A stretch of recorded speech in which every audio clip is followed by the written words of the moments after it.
You're listening to the FitMIND FitBODY podcast, where we explore the connection between running and positive mental health. We do this by talking to runners from all walks of life who generously share their experiences with us. So you don't miss an episode, I've created an email list for you to join. Check the show notes for more details. Without further ado, I'm your host, Michelle Frost. Let's get moving.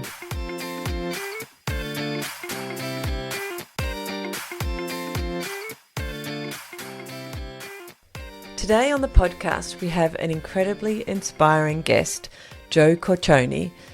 Joe's journey from a challenging childhood in New York to finding peace and purpose through running, it's truly remarkable.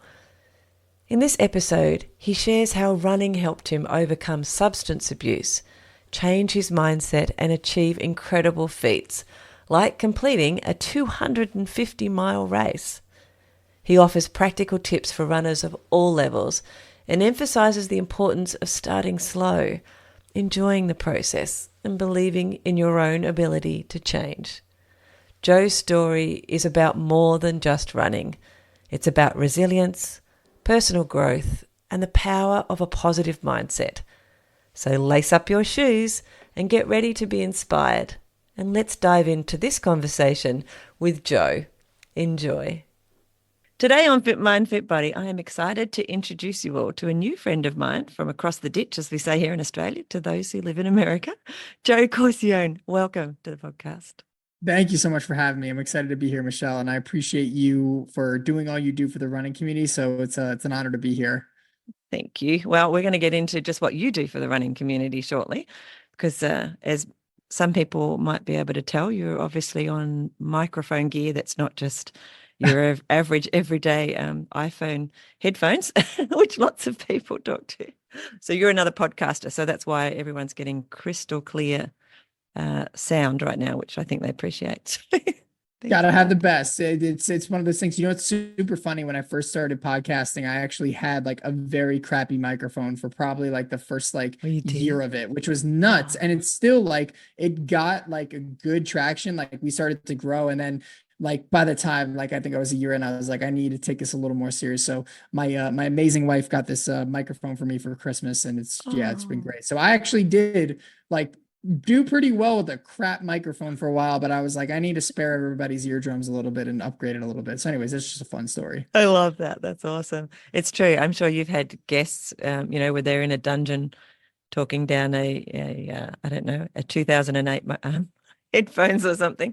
And it's all very, because we can only control our side, but we can get into podcast talk forever, but we're not here for that. We're here to talk about running, which we'll also get into shortly. Tell us where you grew up, Joe. I want to hear a little bit of your backstory. Yeah. So as you kind of mentioned before, I'm in the United States, and born and raised here, lived here my whole life, still currently live here. But I grew up in New York. So just outside of New York City, about like an hour north from there too. And pretty much lived there like my entire life. And that's kind of where I grew up. And, I was very fortunate and privileged to have like a very good family. Like we were, I grew up in a very, very good background, 2 loving parents, amazing stuff. It was just a really, really good situation. And what was super interesting though is I think even though I had this kind of really good upbringing and great parents and things like that, a lot of the things that kind of, when I think about my early kind of life and growing up, was I had a lot of insecurities about myself. And really it started when I was in kind of first grade. And I know it's very early on, but one of the things, I was a very crazy kid when I was young, bouncing off the walls, just doing nut stuff, throwing things, just causing a ruckus in class all the time. And when I was in first grade, I got taken to the doctor and I was diagnosed with ADHD, and I was put on Adderall medication to help me to regulate my emotions, as most people are when they're diagnosed with ADHD at such a young age. And, at the time, obviously I'm in first grade, I'm not very conscious to the things in that too. And, honestly, I will say for my years in school, it helped me a ton. I got to concentrate better. I behaved, I was less impulsive, and it allowed me to excel in school. but like the more I kind of grew up and like became conscious of the fact, and I started asking my, mother questions of like, why am I on this stuff? And, Mm. she explained the whole kind of things on there. As I developed like earlier or later into my life, into high school and things, like I started to realize I was like, I'm taking these things to like pretty much function as like a normal person. And that at the time I wasn't conscious of it, but really led to a subconscious kind of insecurity with me of like, can I function in society without taking these drugs? Oh, And that wow. was really, in the end of the day, like the big insecurity on that. So How old were you that then led me when you to, had that? How oh, old go were you ahead. when you had that thought? You know, Yeah, I mean, like, I think so consciously, I didn't really have that thought until college, and okay. subconsciously, I definitely had that thought in high school Yeah. because it really allowed me to like also think, well, if I take this substance and it turns me into this good stuff, what are some other substances that I can take Oh. in my life that could turn me into better people? And so, like, to be honest, too, like, I was not the smoothest person with the ladies. I, got really like bad social anxiety at times and things like that too. And so, but what would help me like get those things away? Well, it was alcohol. And so, Yeah. I remember a lot of the times in high school, I would be drinking just like to the gills on the weekends and partying and blacking out and, diving into that stuff and marijuana and just like a bunch of drugs and stuff that, made me act like someone who I didn't want to be from like an insecurity perspective of who I was. Then I went to college and that exacerbated even to harder drugs and everything like that. And basically I was just masking who I was as a person with a bunch of Mm. substances because I didn't like who I was at my core. And I truly believed that the person who I was inherently was flawed, was someone who couldn't be in society. And I needed substances to help me get to where I was going to be. Wow. Now, fast forward to ahead, basically I get to the point in my life where I had left my job on Wall Street. I was working at Wall Street at the time. I left my job on Wall Street. I moved in back in with my parents. I was living with my parents. I, had a relationship that, went down the drain after like 4 years and stuff like that. And I was basically at a rock bottom low point. And I remember like, so to answer your question of like, when did I first have Mm. the thought that, this was a problem? It was at this moment where I was lying on the floor of my room in my parents' house, looking at the ceiling, being like, what the heck have I done with my life? And that's when I realized that Wow. I was really addicted to this stuff and I needed to addicted to Adderall Mm. specifically, but also, feeling with other stuff as well. And I needed to change something to turn my life around and, or I was going to die before I was Mm. 30. And, I realized that I had to get sober, and to get sober, like, one of the things that helped me was running. And yeah, I mean, obviously we can get into the story from there, but Yeah. that's kind of how I got into Wow. running. It was just like a lot of crap and insecurities and wanting to just better my life and get sober. So how old were you then at that point in your 20s? Yeah, at that point, I think so I was 23 at that point, 23 years old at that Oh, point. wow. Wow. Yeah. Can you like we'll get into that because it's really interesting and what a fascinating story you have. Um, when you were a kid, was there much sport involved around like with the Zero. ADHD? Yeah, so it Yeah. wasn't like you were, No sports. Yeah. Like I was a video game kid. Like I was the okay. kid who would like go home from school and play video games for like hours on end. Like Mm. that was my thing. The only sport that I played in school. So I played football for a little bit. I was never any good at it. Like I stunk at it. I was not good. I played football like it was middle school for like 2 years, 3 years. But never really was good at it. And honestly, really wasn't into it too much. Mhm. And then I played golf in high school, which is arguably a sport. And I can say that because I play golf. But yeah, like no running background, like never really good at athletics, like nothing at all for Can sure. you remember what you thought about it? Like in Australia, you have to do certain amount of sport at school. I assume it's the same in America. Like you have physical education is a subject. Can you remember what you thought about it when you had to do those sort of compulsory elements of sport?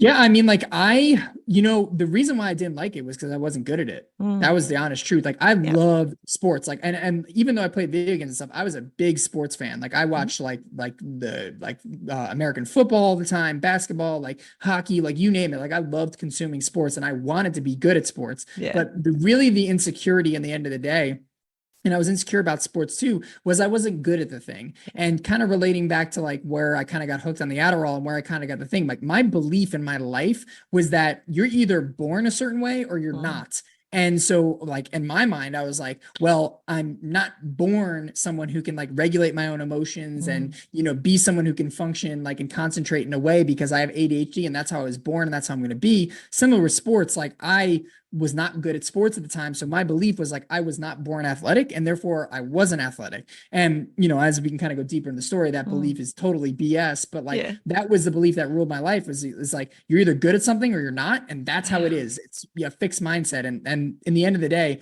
I loved sports and I wanted to be good at it, but I just wasn't. And so I didn't like it because I wasn't good at it. And I never thought that I could get good at it. So that was just like kind of like a downward spiral from there. Isn't that funny, that thing that we do in our heads? It's like, because I've had people on the podcast even recently where they said, well, yeah, I loved running because I did well at it at school. Like they could actually look Yeah. back at that. But likewise, I get plenty of people on there who say, or I hated running or I hated anything sporty because I wasn't very good at it. And we tie that you have to be good at something in order to like it rather than Hmm. just enjoying it for its sake, which is Yeah. it's interesting, isn't it? As we get older, we kind of realize that it's okay to enjoy it, even if you're not the best in the world or Oh, for even sure. just the best in the class or whatever it is. Yeah, Yeah. for sure. And I think the big shift for me was honestly changing that belief that I mentioned before. So, like I Mm. said, I had the belief that it's like you're either good at something or you're not.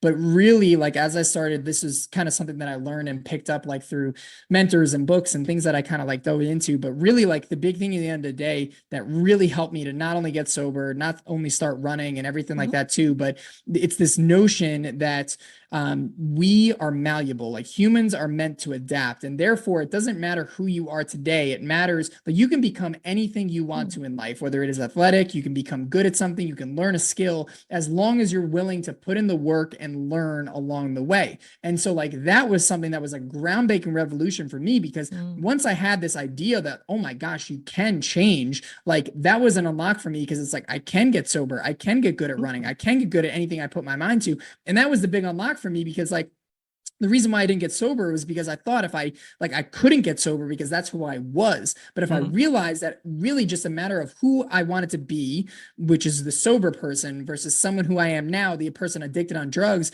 was just a matter of learning skills Yeah. and adapting my mind to learning those things to get there. And so that was the big belief shift that I had to make. And the thing that helped me to get that belief, honestly, was just looking at people who made radical changes in their life. So like for me, like the guy who really like sparked it for me, and I know he's controversial and everything, but like Tony Robbins, I mean, Yeah. I read his book and, he talked about being overweight and Mhm. poor and broke and, beaten by his mother. And then he turned out to be Tony Robbins, super successful, multimillionaire, super fulfilled. And I thought like, oh my gosh, here's a guy with a background who is objectively worse situation than I am. And he turned out to be this amazing guy. And like in my mind, I was like, wow, if he can transform his life like that, like I can transform my life into whatever I kind of want to.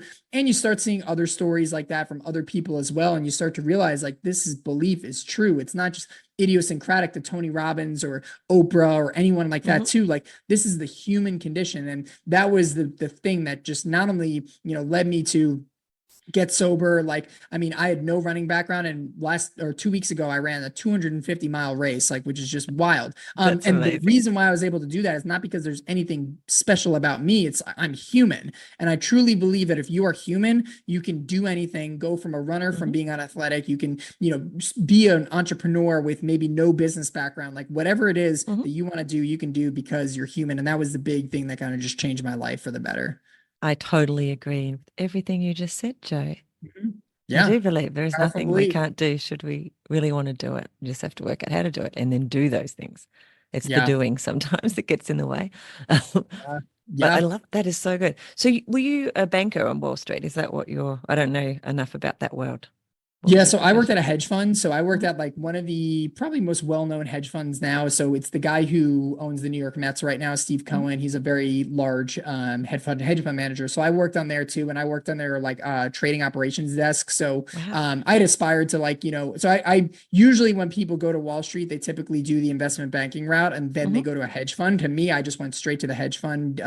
Thankfully enough, like that was like my target of what I wanted to do. So I was very lucky in that position too, but I was just in it for the money. And again, like, A lot of like I pressure. turned to drugs and oh yeah, a lot of pressure for Yeah. sure. It's a very high stress environment. But I realized that like, and like, listen, pressure is not inherently a bad thing. You just got to Mm. do it for the right reasons. And for me, the only thing that really motivated me was the money because Mm. I thought that money led to happiness. Again, me leaning on an external source to help me Yeah. feel good. And once I got the money, I realized that I was still miserable and I was like, Mm. what the heck is going on? And that's when I kind of had this existential crisis of like, what do I do with my life? And so instead of chasing money, I made the opt to chase for fulfillment or like Yeah. feeling good about myself. And that's when I made that shift to optimize my life for fulfillment instead of money. I mean, that's when, I mean, not only did the money come later down the line, like I've been blessed to, right now I'm, self-employed. I run my own coaching business and podcasting business So and good. basically, living the entrepreneurial dream. But that's not the point. The point is like, I You made a optimize decision. life for fulfillment. Mm. Yeah, you Hmm. made a decision and didn't optimize for money. And that's the decision that I think everybody should make in their life is like, am I making this decision to feel good about myself when I'm by myself, which is fulfillment in the end of the day? Hmm. Or am I trying to make this to like get money and trying to mask something that I don't like about myself? And 9 times out of 10, I should say 10 times out of 10, if you make the decision on the latter, it's not going to end up well. But if you make a decision on the former, that's going to lead to not only the success that you're looking for, but just the meaningful life that everyone strives to create. So while you were lying on the floor in your parents' place and you suddenly had this epiphany that, well, why did you choose running? Like there's so many things you could do. You could have chosen to improve, who you were, how you felt about yourself. Why did you Yeah. choose running? Yeah, so it actually wasn't running at first. So it was interesting. So Yeah. I when I first like did, I said, okay, like how do I get sober? Like I need to learn how to get sober. And Mhm. so the big thing that I did first was I read Tony Robbins' book Unlimited Power. And like one of the things he talks about in there is like a really great way to change your mind is to change your physiology and your Mm. body. And that Mm. involves like moving your body, taking care of your body and everything like that. And the first thing that I actually tried before I even tried running was yoga. Like I actually did a lot Awesome. of yoga and I did yoga every single day for like months and I felt great. Then I wanted to so the yoga instructor that I was very, very fond of, his name's Mark Divine. He's an ex-Navy SEAL. You look at the guy, he's just Wow. jacked out the gills, like does not look like the typical yoga guy. No. But and that's what I really enjoyed about it Yeah. because it resonated with me. But he was big into like weightlifting and all this stuff too. So after I kind of went through the yoga round, then I was like, all right, now I'm going to try and lift some weights. And as I was lifting some weights, like, and I was, I did like I think it was like a 60-day program where I like weight lifted every day and I felt great and it was awesome and, started making progress. I actually wanted to like put that to the test. Like, and so I was like, okay, what can I do to put this thing to a test? And someone suggested to me, I forgot how I really stumbled upon it, but someone suggested that I do an obstacle course race, like a Spartan race, like here Yeah. in the US. And it has a little bit of running for those who are unfamiliar. Basically, like you run, you do an obstacle, you run, you do an obstacle. And I was like, all right, that's awesome. And I trained for this race, basically doing mostly weightlifting and not a lot of running. You're But aerobic. like I found that I really loved the running piece, like a part of it. And that was like my first entryway. And I remember I did the 5K, barely any running training, and I got my butt kicked. I could barely even walk the next day, but I wanted to get better at it. And I knew I could get better at it. And specifically the running part was my weakest part. Uh-huh. And I knew that if I got better at that, that would be the thing that would lead to just a good way that I look at myself. So I started to run and I started to run a lot more. And that's when I did a 10K Spartan race and I just crushed it and did so well. And it was so amazing. And like, I felt so good. And it was like the first time in my life where I was like, holy crap. I went from like barely running to like barely running after a 5K, like just totally emaciated after it, to going and building up to running a 10K and feeling strong on that. And like, that was just such like a not just like a physically amazing achievement for me, but just like a mental thing to say, like, look what I became. Like, this is awesome. And so like running became this vehicle for me to kind of like prove to myself that if I put in the work and I'm willing to learn, I can get better. And so like that was the vehicle that helped me to do that. And I eventually did half marathon and the marathon, eventually ultra marathon. But the greatest accomplishment along the way is that running taught me how I can change my mind to be sober. And after I did my first half marathon, or I should say right before I did my first half marathon, that's when it was the last time I ever took any type of drugs before. And, Wow. I've been, sober off Adderall since then, which is amazing. So How it long has taught me ago? to be sober. Yeah. So it's been great. How long ago was that, Joe? Oh, that was that was November of 2018. So that would be what? I mean, I lose track of the years now, like Last 19. Like, decade. yeah, so November of 2018, which is crazy. So that'd be almost 6 years. Yeah, So 6 years. 5.5, 6 years. It'll be 6 years in November, which would be great. Wow. So did you stay doing the same work? What did you, because I don't think you're doing that now. Well, you've already said you're not doing that now. No, I have a very weird career path. So like basically from like it was interesting. So Yeah, I kind of have like a weird career path background, but I was on Wall Street and then I took pretty much like when I knew I wanted to get sober, and I was very, very, again, privileged and fortunate that like Hmm. my parents let me live with them. And I Hmm. was actually bartending on the side of the local golf course, like just trying to make some money. But I told myself, I was like, I really want to spend this time in my life to like work on myself. And again, I was very fortunate to be in a situation where I Yeah. could do that. And I had saved some money up from Wall Street as Hmm. well so I can live, and I was, doing all that stuff. But I pretty much spent like 6 to 8 months, like just bartending and just Hmm. working on myself and trying to get sober. Once I got sober, I knew that While you were like I, bartending, sorry, I'm oh, like, say it again. while you were bartending, it It was good seems, money. It was yeah. good money. So that's good. But if when you're trying to get sober at the same time, I know that, you know, Mhm. because you're around alcohol and all the time and other And things as yeah, well. exactly. And what I kind of reframed that to me was saying, like, if I could work around Mm, alcohol and be around alcohol and handle alcohol and have the actual resistance to not drink the alcohol, I'm mm, actually getting mentally stronger. Like that was fantastic. like my big Yeah, kind of like that's frame great. around It it. was Like a it great helped me. reframe. Mm. Exactly. Yeah. So it helped, like I actually liked doing it because like it really helped me to like build that inner strength on there as well. So yeah, it Love seems it. kind of backwards. And so Yeah. like, but that kind of leads into like the next thing. Like I really saw this like thing of like doing really hard things. Like, I mean, at that time Mm. I had ran all those races and those were really hard for me at the time. And I saw the benefit of doing really hard things and pushing yourself. Hmm. So I was kind of planning my next career move, and I knew long term I really wanted to be an entrepreneur and start my own business. But I also thought, okay, I need to make money. I need to get a real job. Like I need to do all this stuff. I'm getting off my parents' Hmm. benefits. So I need to get my own benefits. Like it was just a Yeah. whole thing. And so I said, okay, let me find like a pretty good 9 to 5 job that's stable, that I can do during the day, Hmm. that maybe, I don't like 100%, but at least it gives me enough stuff that I can do stuff on the side to be better. And I knew that I needed to be in a place where I needed to focus on myself outside of work as much as possible. So I had all these job offers in these amazing cities: Denver, San Diego, I forgot, Austin, Texas, like all these just awesome like cities with a lot of stuff. And then I also had a job offer for a place in Appleton, Wisconsin, which those who are listening in Australia, Appleton, Wisconsin is a very small town. All the other towns that I listed are very big cities, a lot of young people, a lot of stuff Yeah. to do. Appleton, Wisconsin is in the middle of, I don't want to say nowhere, but it's a very remote, it's a relatively remote location in Wisconsin, which is very cold. It's like not a young place. It's a very family oriented place. And here's a guy, 20, 25 years old at the time, like, single, all this stuff. And I said, that's where I want to live, because that's going to be a hard place for me to live. And I think I'm going to learn a lot about myself, and I'm going to be isolated so I can really focus more on myself during this time. So I actually Hmm.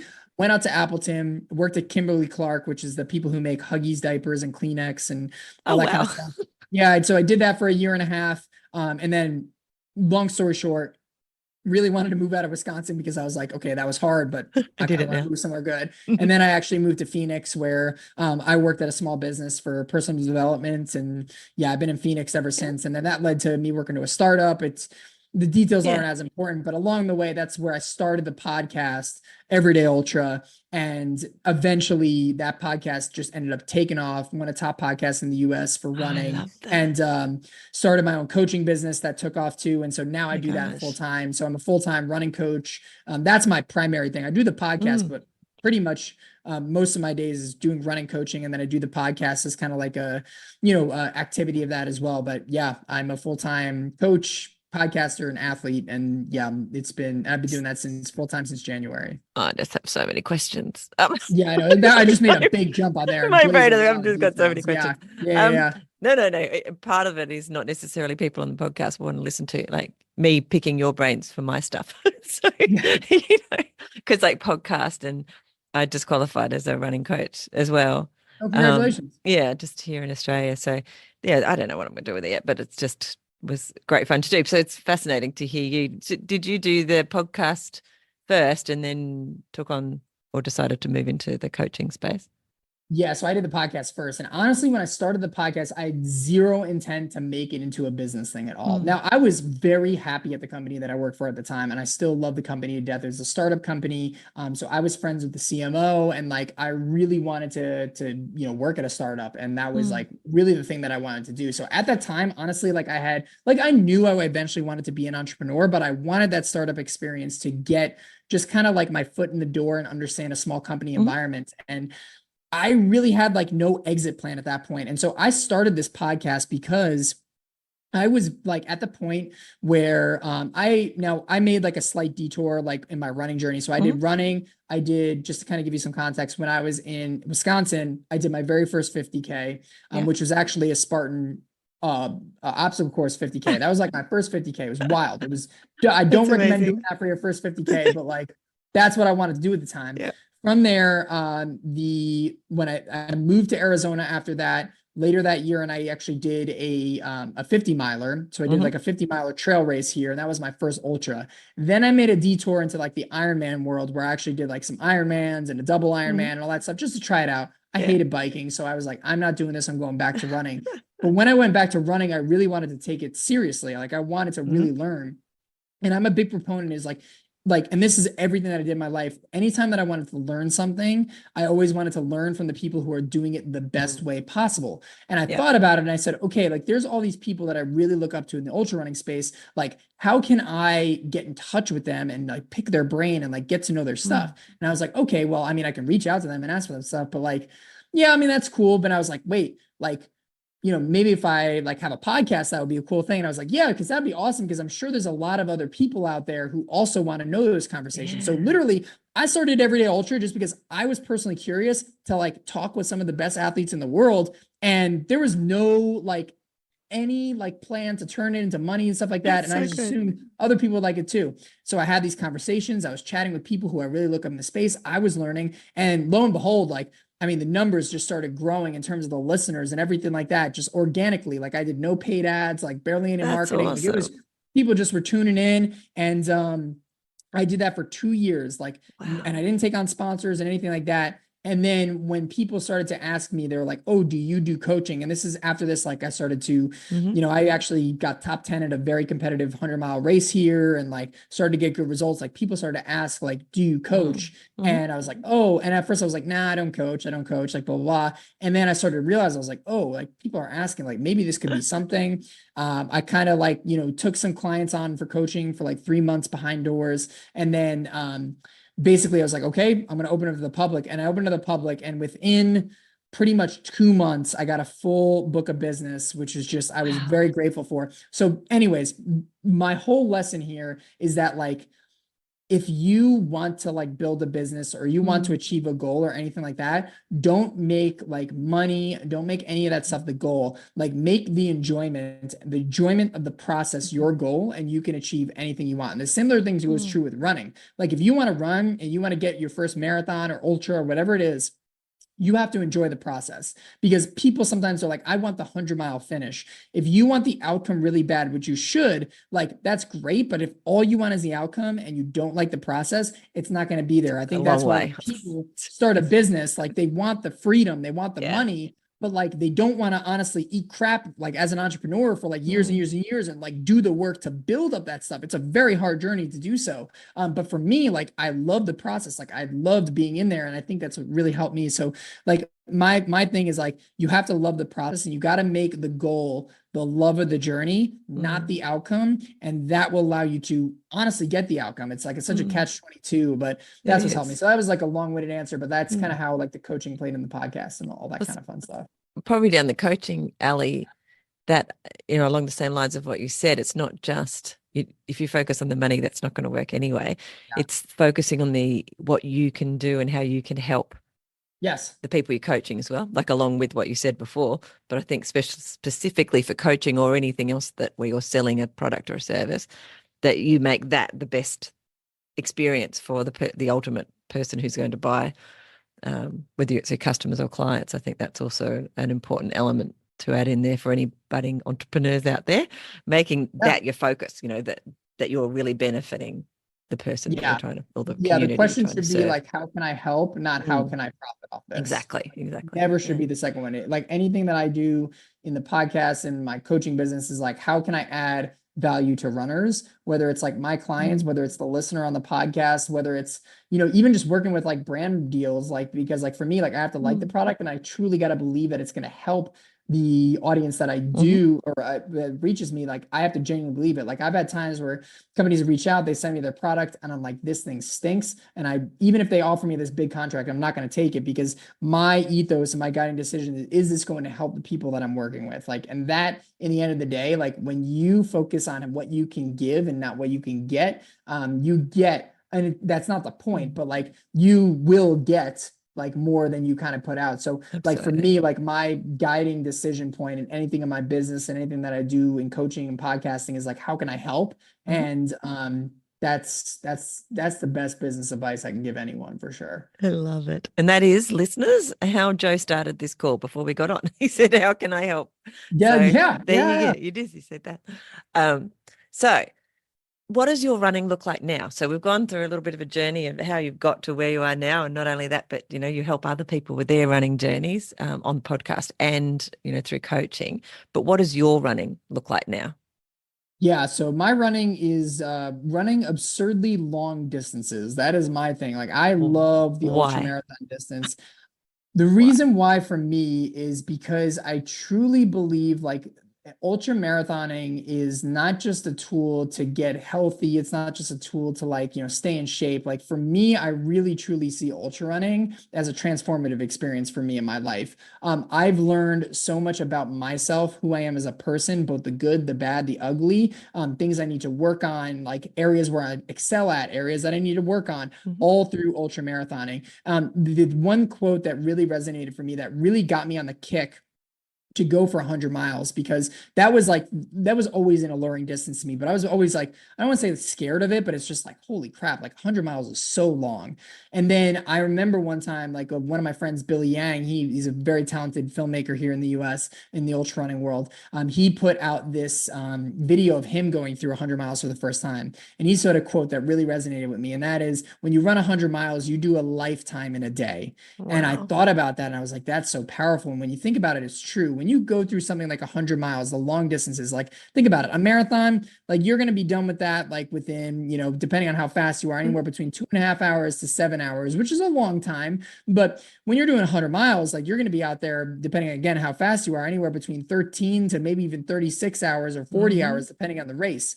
And so within that terms of 40 hours, you go through a lifetime. You go through the highs, you go through the lows, you go through the sad moments, you go through the moments where you're just so rejuvenated, you go through unexpected problems, you go through like wins that you conquer. And that's a lifetime, right? Our life is so messy. We have ups and downs, we have victories, we have losses, we have these things. And you can get a condensed version of that in 24 hours or more or less, depending on what your race is. And I just thought that was so amazing. And I've thought about, you know, my own journey in running and how much value I got out of 5K, 10K, 13.1 miles. And I realized that the higher that I got, the more benefit that I got out of it. So that's why I wanted to go longer distances. And the first time I did 100 miles, like that was just such a mind-blowing experience to me. And I just loved it so much. And I just did 250 miles. And let me tell you, like that experience to me was like in terms of running, the most fulfilling experience that I've ever had in my life, because over the course of 250 miles, I mean, I cried, I laughed, I had the best time of my life with friends. I had the worst time of my life on some sections. I learned so much about myself, much more in that too. Like a lot of people, like, and I know this is like a very taboo topic, but like a lot of people talk about like taking mushrooms and like they see like all this stuff as well. I think like running like 250 miles like gets you to those same transformative experiences without actually having to take mushrooms. And so like for me being sober, like I really like that natural experience. And yeah, I've learned so much about myself. And you get to really, like, when you're in those moments that are so low that you can't get unless you run longer distances, you get stripped away of all the ego, all of the things that you think you are, all of this stuff, these stories that you tell you yourself about, like, and you get to see who you are at your core. And it's in those moments of where who you are at your core, at your very lowest, when you're sleep deprived and you're tired and you got blisters and your legs hurt and like you have 100 more miles to go after you ran 150 miles. And it's in that moment you figure out who the heck you are. Are you someone who gets up and keeps going and dusts off and solves the problems? Or are you someone who's going to shy away, say, that's too long, I can't do this stuff? And whatever the answer is, whether it is that first one or that second one, you're going to learn something about yourself out there. And it's either going to be super empowering or it's either going to be super eye-opening and you know what to do in the future. And either way, it's a beautiful lesson that you can take into the rest of your life. So for me, like I see these long distances as just like very spiritual journeys for me, where I just learn so much about myself every single time. We've had Pat Farmer, one of Australia's ultra Mhm. distance runners here on the Mhm. podcast, and he described it when I asked him why. Why do you run these really long distances? And he said he loves. He described it like you, but that process of it breaking you down and then building you back up again by the end, by the time you Yeah. cross the line, whatever you're doing, which I found, quite an inspirational thing to say. Um, I've also talked to a lot of people about, is it Sri Chimnoy races, which he's like a monk who has a whole, you should look it up if you don't know what it is, but it's Mm. all about running, helping you to get to transcend, doing some and it's again the same sort Oh, of, yeah, yeah. yeah, Yep. transcending type of stuff. So they run lots of long distances for that particular purpose. I do wonder whether, it feels like when we get into the longer distances, it's almost like our own version of personal development out there on the road. Yeah. Yeah. I mean, it might be the similar race, but I know there's one here in New York in the States. It's called the Self Transcendence Run. And I think it's That's like, I actually, don't, that is that's a Sri Chomnoy. yeah. I've had Yeah. someone who's done it on the podcast. Oh yeah, that's wild. Like It I'd love to is talk with someone like that for sure. But so it good. is, I mean, when I'm doing this race, it's called the Cocodona 250 here. It's a 250-mile race. And, it took me 86 Trail? hours. Is it Trail trail? race. Yeah. Yeah, Trail. sorry. I mean, Yeah. 10% is on pavement, but Mm. pretty much Yeah. 90% is on trail. Mhm. And it's here in where I live in Arizona. And I had ran several 100 milers before then. And those 100 milers, I mean, they were Mm. tough, they were brutal, but the Mm. places and the low points that I got in those 250-mile races were so low. And I see those as such beautiful moments because like it allowed me to really just like, again, like similar to the point, it's like when you get to that low and then you overcome those lows. Mm. And I think this is another reason why I love ultra marathons. Is like you literally create these stories about yourself in real time. Like if Mhm. you think about like really inspiring stories, right? Like you think about your favorite movie or you think about just these stories that you love. Generally, a lot of great stories, and this is the reason why Disney has been successful, like Star Wars are successful, is they follow the archetype of the hero's journey, right? Mhm. There's always the hero, there's the call to adventure, there's something greater that the hero wants to do. But the Mhm. hero goes on, there's an antagonist that tries to knock the hero off the Yeah. path. And then the hero fails. They screw up. They make the mistakes and it's tough and it's painful. Or they get into a situation where their goal just doesn't seem attainable, but they overcome all those Mhm. odds to eventually, at the end of the day, follow that thing and achieve that thing that they wanted to do in the end of the day. And those are inspiring. And the reason why we love those stories is because we always love when we see a hero, a part of ourselves in that hero overcome something, and we want to experience those same things for ourselves. So when you look at an ultra marathon and you're dealt with a crappy situation, I will never forget this. There was the moment in Cocodona 250 for me where I was 190 miles in. And I remember like my feet were so blistered, my legs were super sore. I was sleep deprived. I had only slept 3 hours at this point. Like it That's was the bit just I think I find the toughest sleep, the oh, lack for of sleep. sure. Mm. And basically, I had like everything. And I remember, like, I took a minute and I sat there and I remember asking myself the question it's like, who do you want to be in this moment? Mm. And that question just reoriented. And I said, I want to be someone who moves forward and moves strong. And I remember jumping up from that and moving strong and running some of my fastest miles over the course of 100 miles in a matter of 3 minutes to really get through that. And that was a cool thing for me. And I remember, like, just going through even more lows after that too, but just understanding like when I crossed that finish line, I had overcome so much crap over the course of that Mm. 250-mile race. And I remember going there saying, like, if I can overcome that, I can overcome any challenge that life is. So what you do is you literally create your own hero's journey in a matter Mm. of 250, 100 miles, 50 miles, name your distance, but you create that hero's journey. And so those like really good characters that really Yeah. resonate with you in your movies, you become those people. And like that is real. Like stories are awesome and they inspire us, but when it's us, when we're the star of our own story, man, like that is the most inspiring thing because when life throws a challenge, you can say, oh, I've overcome these kind of things before. I can do this. That's where the real confidence is built. So that's what just gets me hooked. Like I remember like just, I mean, we've gone through some pretty stuff personally, even just in the last 24 hours here, Yeah. in my own life. And like, it's interesting. Like I think about like, okay, like, this is just like an ultra marathon. Like you get punched in the face and some unexpected things happen. Like, how are you going to deal with this? Like, how are we going to problem solve? And I attribute a lot of that stuff to practicing in an ultra marathon for Mm. sure. I know when I looked at my adventure earlier in the year with the 100K, one of the things that stood out is that I can do hard things, that Mhm. which I think is a product quite empowering, and makes me want to now do much longer distances, whether that Yeah, so, go which for it. is kind of crazy. It strikes me as we have this, it's an adventure. What I loved about it was the adventure, not just the physical adventure, but it's also an adventure into yourself, which is probably another way to Yes. describe all of what you said as well. And that, that pulling us apart and putting ourselves back together again, and how we do that. And I assume it's different every time, depending on the event you go in and all that kind of stuff and where you are in space.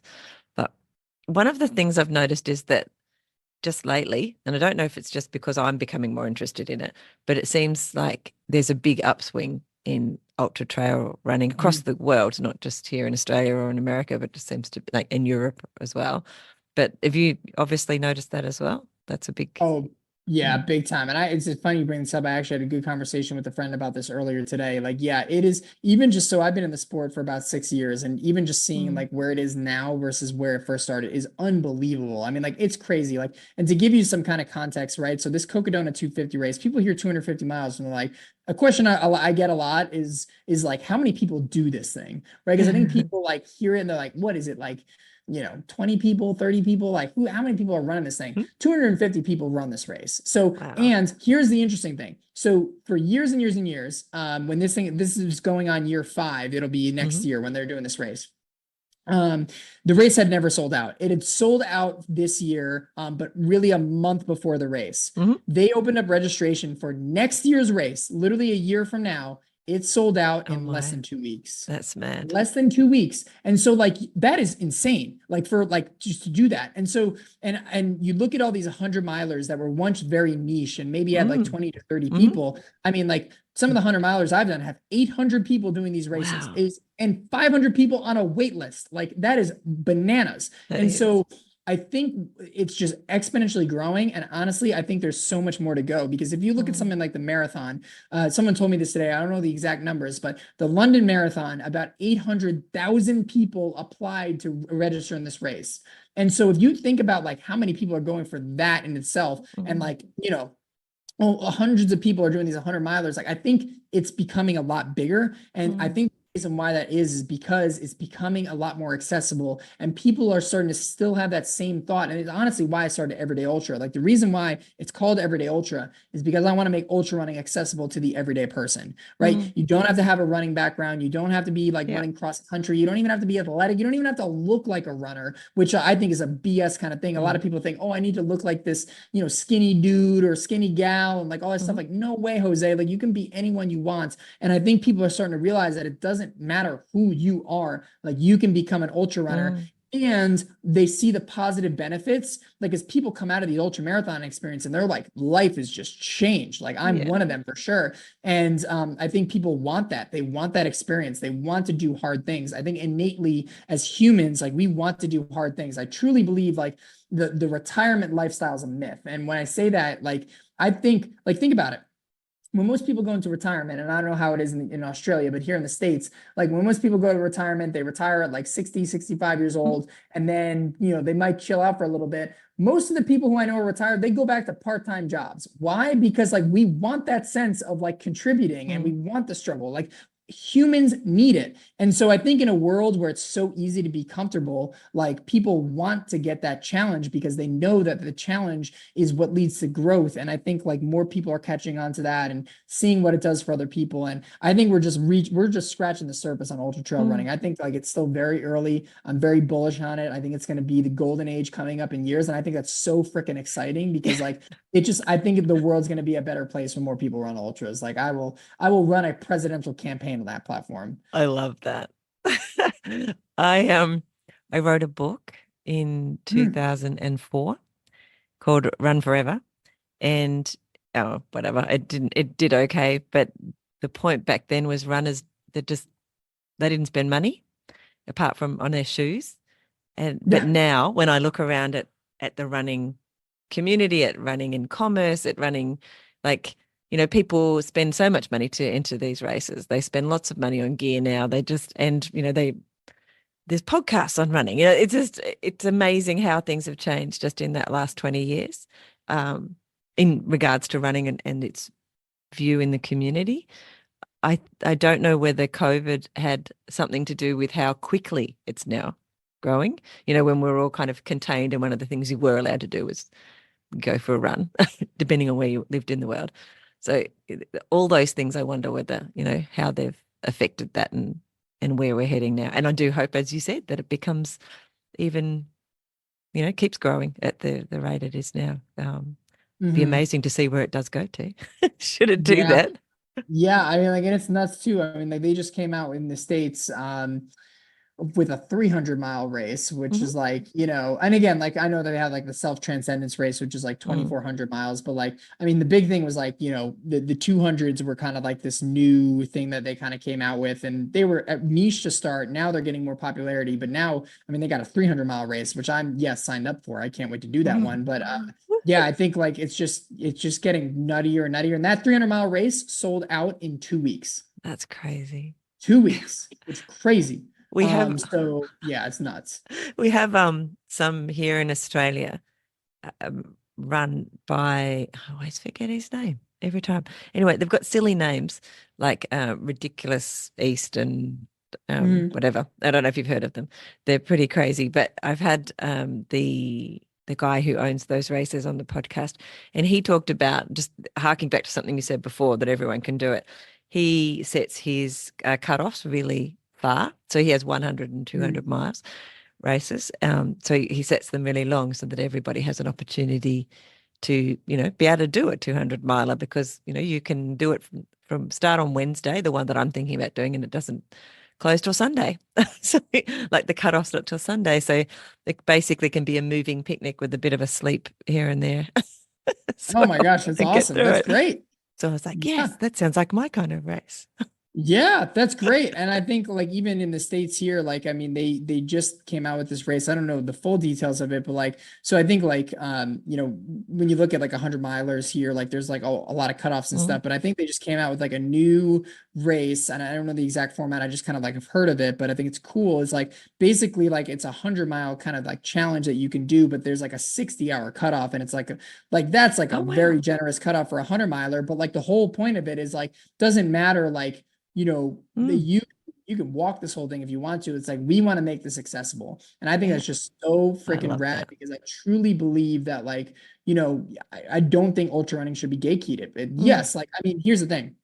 If you're training for an ultra marathon, mm. please do the work. Like Yeah, still need to train. I'm not saying like you can do 100 miles tomorrow on zero training. Like that's Yeah, not what I'm saying. But like all I'm saying is like it shouldn't be something that should be gatekeeped or like an elitist kind of thing. mm, Like it should be for every single person. And I truly believe that like we're starting to get to a place where it is becoming more accessible. But like in the end of the day, like even listen to this podcast, if like you even have had the thought like I could never do that. I don't know if I mm, can do that. Like I'm here to tell you you can. Not just absolutely. because like I'm here to hype you up and be like the person and say you can do it. Like it is the human element. Like we were Yeah. literally born to adapt. Like we literally over the years have adapted, and it is the Uh, human condition to learn and to get better. Our brains are meant to be plastic, and so like all those things are like really just playing into our favor. And so like even if you have no athletic background, if you're willing to put in the work and learn along the way, you can become anything you want, and that can be an ultra runner or anything else. And I think that's just a big thing. And for me, like I've kind of gone through this journey for me where it's like I've wanted to be like, because I remember how inspired I was seeing all these people like do these things for themselves. So for me, mm, like through Everyday Ultra, that's what I want to be. Like I really want to show people and do these things that are way out of my comfort zone with no background to like show people it's like, hey, if I can do it, you can do it too. And again, because I'm human just like you, and I don't think I think like the most inspiring thing is that we are human. I think yeah. that's the most inspiring thing. And people are like, well, I'm just human. It's like, dude, human is enough. Like humans enough. Like if you're human, you can adapt, baby. Like let's go. So like that's like the big thing I like to say in the end of the day. And we're all made to run, because otherwise we would have been food, or we Yeah. wouldn't have been able to catch food. Right, 100%. Yeah, it's the biological like thing. Yep, It's just in our exactly. DNA. Yeah, I know. Shout out to Born to Run. I think Yeah, it's like that is like the gateway drug to ultra running for a lot of people. it totally is. Take your shoes off as well. Um, Yeah, in that book. Um, it has been mentioned on the podcast a few times. it's a That great book. I book. mean, like that book did like I know it gets like it's a lot of like jokes now and everything like Yeah. that, but like that I liked running and then I read that book and I like loved running. Like Yeah. that book, like I truly suggest if you want a deeper appreciation for running, that's a good one too. I don't agree with like a lot of the stuff that's in there and Yeah. like in terms of like the barefoot shoes and Hmm. like I as a running coach and just looking at the data and stuff, like I think some of that stuff is misleading personally. But I think like the story, the evolutionary things on running, Mm. just kind of like looking at like where it's really wired in our DNA, I think is just so beautiful. So I love that book. It's It's just so inspiring. good. Mm. True. Have you heard of backyard ultras? I'm But sure. yeah, for Yeah. sure. Yeah, yeah. 100%. Yeah. Because we've had a lot of conversation on the podcast about those as well. Yeah. Because again, it feels on the outside, it's quite an accessible thing, running that 6 point whatever kilometers. I don't know what that is in miles. Every hour just seems, oh yeah, I could do that for a few hours. And then that just kept going and going and going. They're crazy. Yeah, there's like Yeah. a whole different strategy with that too, Mm. because you got to like time it where like, before you go out for another lap, you like, do you like run it fast and try to bank sleep? Do you like try and Yeah. maximize the time and like go slow and go out there as well? Like that is like a whole different kind of beast. And like I personally never done one, but I've always been Mm. intrigued. I definitely want to do one Mm. one day, but like it's just so cool to like see like all these different formats like of ultra running that are kind of coming up. And there's all these like little different strategies and everything. Yeah. Like the way that you would race like a 250-mile race is so different than a 100-mile race. Like Yeah. the way that you would race a backyard ultra is so different than what you would run like a 50K in. And then like a hilly race is going to be different than like Yeah. that's what's so cool too is like there's such a good variety. And I truly believe that if someone's getting into the sport, like the best thing that you can do is like try as many new things as possible. Like for me, when I first started out, like I did obstacle course racing, then I went to trail racing, and like even this summer, like or this whole year for me, like my whole intention is to just try new things. Yeah. So like for me, the 250-mile, that's a new race. This next 100-mile that I have coming up is completely out of my comfort zone. So for me, where I first started getting into the ultra trail world, I was more so like the flatter, faster kind of running. Like that's what I Hmm. really liked. This race that I'm doing, I don't know what it is in meters because I know you guys track by meters, but it has 42,000 feet of elevation gain in 100 Wow. miles, which like that is like Amazing. a lot. Like, and so that is way out of my comfort zone, but I want to do it because I want to learn. Hmm. And like, I truly believe that like, you don't know what you like unless you try it. Like I didn't know if I was going to like 250 miles. And I can tell you after going through it, it's my favorite distance, but I wouldn't have known if I Wow. didn't put it out there. So if you're curious in the ultra world, like what you like and what you don't like, just try a bunch of stuff. Try the flat race, try the long race, try the mountainous race, try the Mm. cold, try the hot race, try the backyard ultra, just try it all. And then eventually you'll find like what you like. And you can optimize for that. And I think it's a good thing in just in life in general. I think people don't try enough things. They think, and people are afraid to try the things because they're like, what if I don't like it? And it's like, Mm. great, don't like it. Now you know you don't like it. Yeah. Like the best piece of advice I've ever gotten in my life was it's 100 times better to run 1,000 miles in the wrong direction than standing still. Mm. Because if you run in the wrong direction, at least you know which way not to go. As if you're standing still, anyway could be the option. That's all right. But yeah, so I've always just said that too. And I mean, even for me, I tried the Ironman circuit and I hated the Ironman circuit. Nothing on Ironman, but it wasn't for me. But I'm glad I did it because now I know that I never want to do a triathlon again. So yeah, it's a cool try things out. Like, and I think you'll find like what you like and don't like and what your personality suits.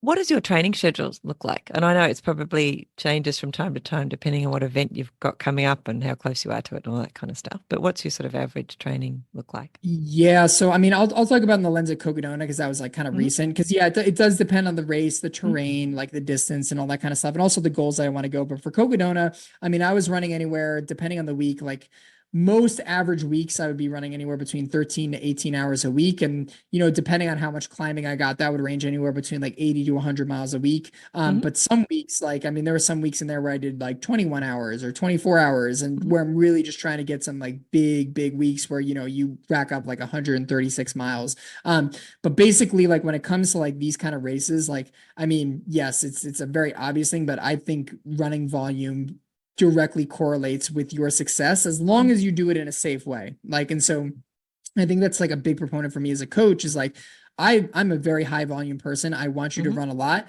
but where people screw up is they try and run too much too quick, and Too that quick. leads to an Mhm. injury, right? You had Brody Yep, Sharp on the podcast, I and have. he's someone who, so when I first started running, I had no idea what I was doing, and Brody actually taught me a lot of concepts around like how to really make sure your body doesn't get injured. Mhm. And the biggest concept that he kind of teaches is this concept of like load versus capacity. Mhm. Without getting too much into it, it's like if you overload your muscles relative to the capacity that it can handle, you will get injured. And so, meaning if you run a lot of miles and your body can't handle it yet, you will get injured. So, Mhm. you want to ramp up safely, but if you can ramp up safely to high volume, getting the higher volume is going to be the thing that helps. Generally, for the most part, it depends on the person. You never want to increase your weekly volume and time on feet by anywhere more than I would say 15%. That's a very Mhm. high end. I like to say 10% 10. is generally kind of like Mhm. the notion you want to increase by. And if you keep that steady, you can be able to build up to really high volume weeks. And so for me, that was like 13 to 15 hours on average. Yeah. And what's interesting is like with my training, and I think this is a very good proponent that a lot of ultra runners can kind of take into mind is like you never want to have your volume dip into sleep time or other Mhm. priorities in your life that are going to add into extra stress, because a lot of times with training, like there's just two components of training for to make progress. You need stress, which that stress is like in terms of like the running volume, getting Mhm. the time on feet, the mileage, all that stuff. But what people often neglect is in order to make progress, you not just need stress, but you also need rest. It's Mm. in the rest and recovery where your muscles actually rebuild or your body actually makes the repairs, the adaptations to get better. Yeah. The problem is if you have a lot of stress and not enough rest, you're not going to make progress. So I always say, like, look at the maximum hours that you can train in a week that doesn't dip into sleep and everything like that. And that's going to be your maximum training load that you Mm. can do. Now, the question is like, well, if my maximum training load is 13 hours and I can't add on hours from there, am I going to make progress? The best thing to do is condense your training volume. So what you do is you make your long runs longer, you make your Yeah. shorter runs shorter. So you're still running 13 hours a week, but that actually doing that condensed volume will Mm. actually give you the same adaptation that is if you were going to be adding hours in the week after week on that too. Yeah. So all that being said, it's like you can run high volume, but don't dip into sleep and other priorities. And here's the thing I want to say too. You can be an ultra runner without blowing up the other priorities in your life. And this is the way to do it. It's smart I training, don't think train anyone believes smarter, that. not more. And that's like the big thing that I'd like to say. So that was what a lot of my training I looked like love going. that. I love that. That is such a thing, though, that people say, oh, no, I can't do that because I just don't have time. I don't have time to do all that training. It's like, Yeah. but what you're saying is actually you can. You just have to train smarter. Yeah, 100%. And Mm. like, I think like too, like, I think people like will say like, oh, I mean, yeah, like I have kid, like, and listen, I have athletes who they complete their first ultra marathon and they have young kids and a full-time Mm. job and a wife and, or husband and, they get it done. And like, I think you just got to be very smart and strategic with the Mm. training. And I think anyone can do it. Again, going back to like making ultra running accessible. Like I truly believe that like I had someone complete their first ultra marathon and they had their first newborn in the first year and they had a Oh, job that's and so their good. wife had a job too. And listen, I know like some situations are different than others, but like I truly believe if you want to make it work, you can make it work. You Mm. just got to do it in a smart way. They have the same number of hours in the day as the rest of Yeah, us. It's an for sure. interesting thing. I had five Yeah. children and was running marathons and things Oh my and gosh, congrats. That's running three awesome. businesses. So I understand the planning thing, like looking at the week ahead and then working out how you're going to make it work in the best Yeah, possible way. So for anyway, sure. that was what I did over many years. What kind of things are you thinking about when you're training? What are your Yeah, I think that about, I mean, it depends. I mean, it's such like an interesting thing. I mean, like I think, some days, I truly just focus on the running. Like Hmm. I live a pretty high paced lifestyle Mm. and just doing a lot of stuff and like, running my own business and the podcast and like I'm very busy throughout the day. So Yeah. sometimes like just going out honestly is my time to not think. It's my Yeah. time to just like Hmm. unplug and just enjoy the nature and enjoy all those things. So sometimes it's that. Sometimes I'll use my running time to like contemplate like maybe like something that I want to think about in life. Like what can I do to be a better coach? What can I do to be Hmm. a better husband? What can I do to like solve this problem that I'm thinking about? So sometimes it'll contemplate on that. Sometimes I'm literally just focused on the workout and I'm in athlete mode where it's like, Yeah. okay, like I'm just focused on like nailing this specific intensity, this specific workout, what I need to do in the moment. And sometimes honestly, like I'll just think about like the times in my life where, I really felt powerful to help me get through a tough Hmm. time. Like, so Yeah. like it really just depends on like the moment, the Hmm. situation, all those things. And, in the course of that 250-mile race, like the things that went through my mind, like I think it was pretty much almost any thought I could ever have in I my entire imagine. life. Like there was one time where I was thinking about like, oh, like, what am I going to eat after this race? And then one part I was thinking about like, oh my God, like how am I gonna, be the best like impact in the ultra running world? And then Oh. sometimes like, how do I just stop crying? Right. Like, and so it ranges a ton. And I think the biggest thing that you can do as an ultra marathon athlete is like you need to get really comfortable with like understanding what's going on between your 2 ears. Mm. So like for me, like I do listen to music when I run, I do listen to podcasts when I Hmm. run, but I think one of the biggest practices for years when I first started running, I didn't listen to music where I ran for 4 years. Okay. 4 years, I did not listen to music while I ran Hmm. ever. And the reason why I did that was because I got really comfortable with understanding what was going through my mind. Hmm. And when you do that, like you can really be present, but ultimately at the end of the day, when your mind starts to be really tricky and it starts to Hmm. tell you these negative thoughts, The like you can't ruminating. do, Mm. yeah, you start Mm. ruminating. You can catch those things, you can Hmm. understand them, and then you can circumnavigate things to help you to reframe those in a positive way to get you forward. So, like for example, like if I'm in an ultra marathon and all of a sudden I get the thought that pops into my head that says you can't do this hill, like you're too tired, like you've ran 70 miles already. I Yeah. reflip that on my head to say like, hey man, like I've done this hill many times before in training. I've ran 100 miles before. I've ran strong past 70 miles. Like, let me tell you, Brain, I can do this thing. And so, but I wouldn't be able to reframe those things if I wasn't aware of those things. Yeah. So like a lot of the times, like to be honest, like, yes, I, will think about things or anything like that. But honestly, I'm just playing a sentient to my mind. I'm just Yeah. looking at what's going on in Yeah. there. And if there's things that needs to be redirected, I will. Now, the one thing that I was interested in the Coconut 250 was I got to the point where like I'd seen all the negative thoughts coming in, they were coming in Hmm. droves, and I was trying to reframe it. But even when I was trying to reframe it, like it would still kind of lean into there as well. So Yeah. then I realized the trick at that point is like, why am I trying to fight this thing? Just Uh, let it be. I Like, was just going to tell you to do that. just Yeah, let from the it be. mindfulness perspective, it's Yeah, we just exactly. Just accept, let it just an be. Like, this acceptance. sucks. Mm. Yeah, exactly. This sucks, Hmm. and that's okay. And I'm just gonna let it be. And Yeah. when you sit into the part of observing as opposed to actually trying to go in and flip those things around, that was what helped me get to through 250 miles. So I think in the end of the day, like, you ask like what you think about out there. Honestly, I just think Mm. about what I am thinking about. Yeah. And I look at that from that lens. And I think like doing that helps you to not just be a better ultra running, but a runner, Yeah. but a better person in general. Yeah, I love that observation status rather than getting into the muddy weeds and getting messed up with it, especially when you're in the ruminating stage that we all have fall victim to from time to time. Being aware of that though makes it less likely that you will. So that's awesome. Yeah. I wanted to Yeah. ask you, do you do I meant to ask you before, do you do strength training as well Yeah, I with do your strength practice training. program? And I do athletes if they want to strength train, I'll do it too. But like my Mhm. strength training, like I mean, as it was historically, I am going to be changing this up going forward. But as it was historically, generally with strength training, I usually just do it mostly for injury prevention. So Yep. most of the stuff that I do are kind of like traditional physical therapist kind of style Yep. exercises. So like a lot of band work, a lot of low weight work, Hmm. and generally I just do it one time a week, sometimes Yep. 2 times a week if I have some extra time throughout the week. But one time a week. And basically, I Hmm. just do that to just keep my muscles and stuff intact. I don't think you generally need to. I don't think you need to do more than one time a week of strength training. I think Hmm. doing more than one is ideal. But for me, like I wanted to more so focus on Cocodona during the running itself. Yep.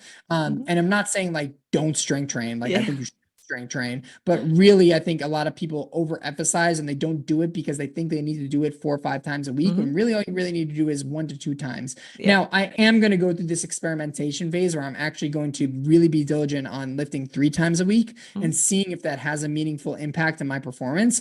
Because the science is kind of out on that. It shows like there is a little bit of a performance increase, but it's not that much. However, I'm very curious to see like, because that study has actually never been done for ultra marathon training. And when I look at some very successful athletes out there who have made level ups, it's like when I look at the moments where they've added strength training into their training is when they've gotten stronger. So I'm just, again, like as a coach, like I'm very much an experimenter. Like I want to experiment things on myself and be my own guinea pig. And so I'm going to be adding in more strength training. But I think from the bare minimum, you generally just need like 1 strength training session a week. It doesn't need to be like throwing the barbell around, but that can get you what you need. Yeah. Yeah, I love that. When did you first call yourself a runner when you look back at your life? Yeah, I mean, honestly, I think when did I call myself first a runner, and I would say that this would different than my response now of what I would consider a runner. So at the time, like I thought you really had to go through and like run a good race to become a runner, because I thought at the end of the day, I was like, well, anyone can lace up for a 5K and just fucking hack it up. Sorry, excuse my language. But anyone can just go through and just like hack up like a 5K and like. But I don't know if they could just hack up a 5K. I wouldn't consider them a runner. When I did my first 5K, it was terrible. And I was like, I didn't consider myself a runner then. But when I went through this 10K and I like corrected the mistakes and I actually felt like I ran like a good race, that's when I considered myself a runner. Now, though, I would say if you are lacing up your shoes and you are getting out there on the trail, on the road, and you are even just running, whatever distance, you are a runner. You don't have to run a race. You don't even have to be good at it. You don't have to hit any arbitrary medal or get anything like that. If you are getting up there and showing up and putting in the work to do it, even if it's just for one day, you are a runner. And it doesn't matter what you look like. It doesn't matter what your background is. It doesn't matter how many miles you ran. Like, you are a runner if you're out there and showing up and doing the work. So if you're listening to this and you're wondering, I'm not a runner yet, listen, if you're out there running and you ran one time, like, you're a runner. Like, and so own that, embrace that. But I think in the end of the day, and this is like one thing that I've like really tried to like be conscious of, is I try not to wrap too much of my identity into it. Like, yes, like I You do. just knew my next question. Yeah. Like, I mean, like, it's one of those things where it's like, listen, I haven't been running too much for like the 2 weeks as well. But like, for me, like, I mean, in the end of the day, like, I'm also a coach, I'm also a podcaster. And so like, I know that like, yes, I would be devastated if, knock on wood, like something happened tomorrow and I could never run again for whatever reason, right? Like, yeah, I would be devastated. Like, that would stink because I love that. But I know I've created other areas in my life to like, also have my identity into that I think also really helps too. So yes, even though you can identify as a runner, don't make it the sole part of your identity. I think it's very important to have other parts of your lifestyle that I think, go outside of runner. Cause listen, sometimes you might get injured. I've been injured a few times in the past, knock on wood, haven't been injured for 3 years, which is great. I've been injured before and that sucks. And you're like, wow, here's the thing that I love and thing that I put all my stock on and I can't do it. And you kind of go through this existential crisis. But listen, like, I haven't ran too much over the past few weeks because I'm recovering from cocodona. And honestly, I've been damn okay. Like, I'm good. Like, I'm chilling. Like, I don't, whatever. Like, yeah, I want to be running, but like, whatever. I got other stuff to do. And I'm another person. It's so funny. We must be on the same wavelength, because like I run people through those questions and I get to the have you had an injury, or how do you deal with your identity when you have an injury? So it's quite interesting that you jumped into the identity side of it before I even got a chance to ask that question. Go you. So straight on from that, how long do you think you'll run for? So, we've established you're a runner, and we obviously know you love running. How long do you think you'll run for? As long as I possibly can. Oh yeah. Like, I want to be running like until one of the most inspiring things I've ever seen was, there's an event here called Across the Years. And it's just like this 1 like mile loop, like across like a dirt gravel kind of track. There was a dude who like ran 100 miles and I believe he was like 98 years old. So and I was like, that's so amazing. That's and I look at that and I was like, yeah, I was like, that's who I want to be. So I'll run until I die. Like, we should have he should be a poster boy. We should put him up on a poster. Yeah. So Like I good. want to keep running for the rest of my life. Like that's genuinely what I want to do for Yeah, sure. I love it.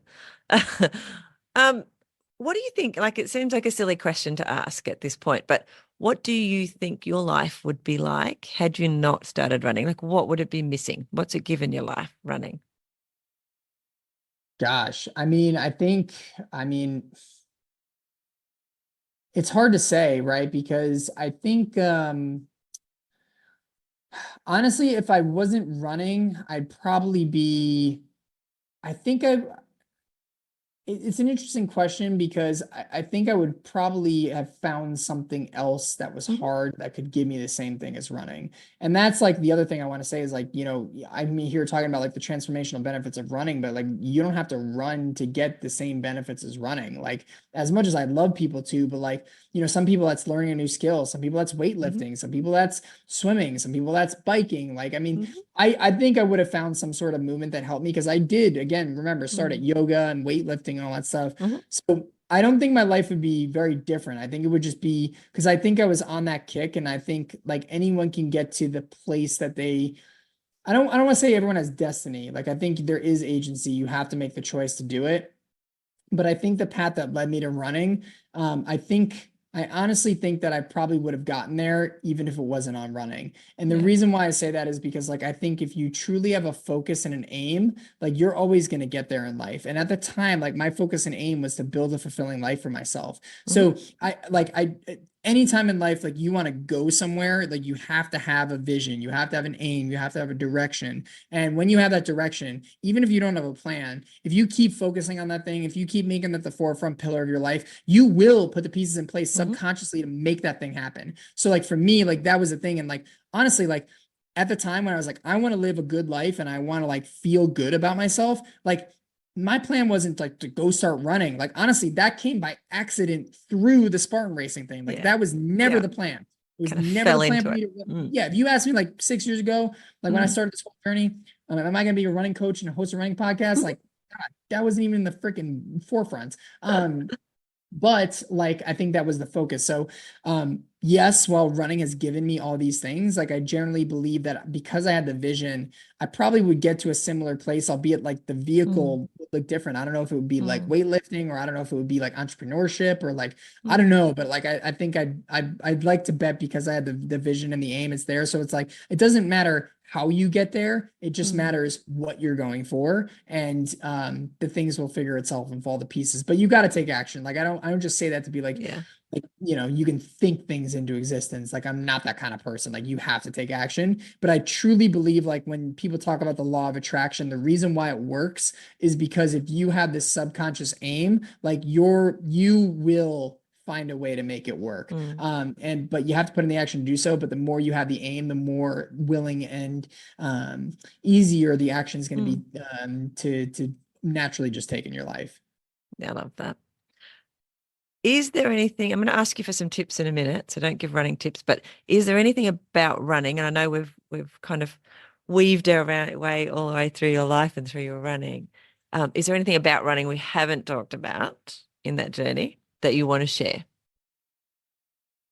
Anything I haven't, let's see. Mm, I mean, anything I haven't shared with like running is I think the big thing is I truly believe like with the thing with running that I like to share is like the one piece, like yes, like you can talk about like the mental stuff and everything, but like nutrition, you got to get that yeah. down if you want to be an ultra marathon athlete. And Yeah. the reason why I bring this up is it is the most common question I get. Like Mm, I get that more so like I thought when I first got into like ultra marathon coaching, the most common question that I would get is what do you do to handle like the hard times? Like it's like yeah. that's the thing that always interested me. Like when I first got in this sport, I was like, how the hell do you handle like running, 50 Mm, more miles after you ran 50 miles? Like, how do you mentally do that? Like that to me was the most intriguing thing. But honestly, the most common question I get as a podcaster and a coach is like, how do you fuel for these ultra marathons? So wow. get your nutrition down right. generally like, and listen, it's a trial and error process in terms of what kind of Yeah, foods, because but they're the all a bit principles different. that same strain are the amounts of foods that you're going to get. So Mm-hmm. you want to make sure that you're targeting 250 to 400 calories an hour. And Mm-hmm. that's going to depend on like how fast you're going and like how long you're going. Mm-hmm. Usually the longer, it's kind of contradictory. So you kind of got to balance it out, but the longer and the faster that you're going, the more calories that you're going to go. And then that's also going to proportionate with the carbohydrate intake. So your carbohydrate should be anywhere between 50 to 100 grams of carbohydrates an hour. Okay. The more calories that you get, the more carbohydrates you should be getting in as well. Mm. And then you want to make sure to make your hydration and sodium levels also in there as well. So hydration is going to be a very specific thing. I recommend everybody do a sweat test. And Oh, basically, wow. like with the sweat rate test, it's totally free. It doesn't mean going to a lab. But what you do is you go out, you note the temperature at the time of day. You plan an hour run, super easy, low intensity, low Mm-hmm. heart rate. What you do is you weigh yourself naked beforehand and take note of your weight. You run Wow. outside for an hour, easy intensity. Don't even take into account like the water that you're putting into your body. Like I would say, don't even drink water. Come back in, pat yourself dry, take off your clothes again, step on the scale, and then take the difference in your weight. You will lose weight during this process. Now, Oh, the wow. difference in weight, you would take that number, multiply that number by 16, and that would give you the ounces of water that you're losing at an hour given that temperature that's outside. So let's just say you lose 2 pounds. That'll be 32 ounces. So you lose 32 ounces of water at 70 degrees out if that's the time that you run at. Now you don't want to replace it 1-to-1. You want to replace 90% of that. So you take 90% of 32. I can't do the mental math in there. So let's just assume, You did assume very well. 29. I don't know. I'm just making this up. 29 ounces, right? So you need to have 29 ounces of water to replenish for every hour that you run outside when it's 70 degrees. Great. Now we know that. Now for every pound of sweat lost, you are going to be losing anywhere between 450 to 1,000 milligrams of sodium. I suggest starting on the low end of that first, for sure. Mm-hmm. So you would start out 450 milligrams.